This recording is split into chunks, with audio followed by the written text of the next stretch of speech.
कैसा भी मामला हो सर, कितना भी कठिन से कठिन बात हो सर, किस तरह से उसको हवा मिठाई बना करके बड़ा प्रेम से सबको खिलवाते हैं और इसी के लिए जाने भी जाते हैं सर। हम इनको सैल्यूट करते हैं, इनके योग्यता को। गागर में सागर भर दिए। उन्होंने क्या कहा, जो बात लगातार इस सदन में हम कहते आए, अपना कितना अर्निंग है, 50,000 करोड़।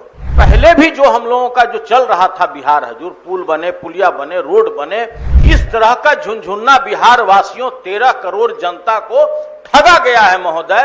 और आप एक टूक में एक जवाब दे दीजिए कि अब हम लोग विशेष राज्य का डिमांड नहीं करेंगे। तो हमको ये नहीं समझ में आया कि मेरी सराहना कर रहे हैं कि मेरी भर्त्सना कर रहे हैं। महोदय, जो दिनांक 23/11/2023 को जब महागठबंधन की सरकार थी और जो हम लोगों ने विशेष राज्य का दर्जा के लिए पुरजोर लड़ाई की, साथ में ये भी थे, जिस बात को सर देखिए, हमारे सबसे वरीय सदस्य हैं सिद्दीकी साहब, और कितने मतलब सर गागर में सागर भर दिए। उन्होंने क्या कहा, जो बात लगातार इस सदन में हम कहते आए कि विजय कुमार चौधरी जी, कैसा भी मामला हो सर, कितना भी कठिन से कठिन बात हो सर, किस तरह से उसको हवा मिठाई बना करके बड़ा प्रेम से सबको खिलवाते हैं और इसी के लिए जाने भी जाते हैं सर। हम इनको सैल्यूट करते हैं, इनके योग्यता को, कि साहब पहले भी जो हमारा बजट था 2,84,000 करोड़ रुपए का बजट था महोदय, अपना कितना अर्निंग है, 50,000 करोड़। इस राजस्व पूरे बिहार राज्य का जो अपना राजस्व है 50,000 करोड़ के लगभग में है। बाकी पहले भी जो हम लोगों का जो चल रहा था बिहार हजूर, पुल बने, पुलिया बने, रोड बने, जो हम लोग का अंश होता था वो टोटल केंद्र सरकार से आता था। 1 लाख करोड़ रुपया से ऊपर से इनको वेतन में भुगतान करना पड़ता है हजूर। इनका अपना अर्निंग कितना है, 50,000 करोड़। पहले भी डिपेंडेंट थे हजूर। तो हमारा ये कहना है कि जो 2025 में आगामी विधानसभा का जो चुनाव होना है, उसके मद्देनजर, उसी को देखते हुए इस तरह का झुनझुन्ना बिहार वासियों 13 करोड़ जनता को ठगा गया है महोदय।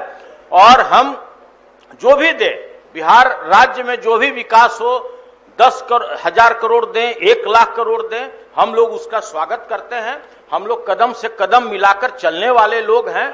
हम लोग के मन में कुछ भी छल नहीं होता है हजूर। लेकिन जो हमारे वरीय सदस्य ने कहा कि आप एक टूक में एक जवाब दे दीजिए कि अब हम लोग विशेष राज्य का डिमांड नहीं करेंगे, हम लोग यही आपके मुंह से सुनना पहले ही चाहते हैं। बोले माननीय मंत्री, तो पहले बोले।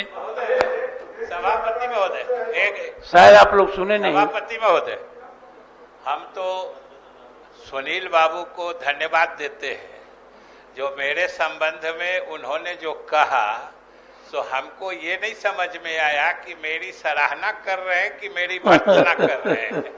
क्योंकि ये जो कह रहे थे तो मैं सोच रहा था कि मैं इससे प्रसन्न होऊं कि हतोत्साहित हो जाऊं। लेकिन सुनील जी को देख के और इनकी मुस्कुराहट को देख के मुझे लगता है कि जिन बातों की चर्चा इन्होंने की है उसमें थोड़ा मैं स्पष्टीकरण अवश्य सरकार की तरफ से रखूं कि आपने जो कहा कि केंद्र सरकार से जो पैसा मिल रहा था, माननीय सिद्दीकी साहब हमारे बहुत पुराने और बहुत वरिष्ठ साथी हैं, कि पहले जो भी पैसा मिलता है हर समय में मिलता था, आपके समय में भी मिलता था, अभी भी मिलता है, लेकिन वो वित्त आयोग की अनुशंसा के मुताबिक एक फॉर्मेट बना होता है, जो किस तरफ से भारत सरकार को कितना राजस्व प्राप्त होगा और उसका कितना प्रतिशत हिस्सा राज्य सरकार को मिलेगा।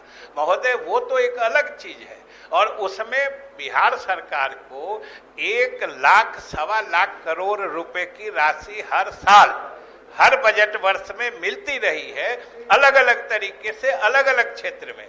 लेकिन आज हम लोग जिन चीजों की चर्चा कर रहे हैं, जैसे कि हमने कहा कि 11,500 करोड़ तो जल संसाधन के बाढ़ प्रबंधन से लेकर सिंचाई क्षमता सृजन के लिए दिया गया है महोदय।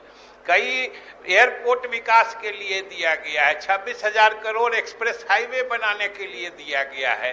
फर्क यही है सुनील बाबू कि ये हमारे हिस्सा वाला पैसा नहीं है। हिस्सा वाला पैसा तो अलग से जो है वो मिलता ही है। ये जो मिला है, जो आज वित्त मंत्री मतलब जिस निर्मला सीतारमण जी ने जो वहां घोषणा की है संसद में, ये बिहार सरकार के लिए अलग से कर्णांकित योजना है और कर्णांकित राशि है।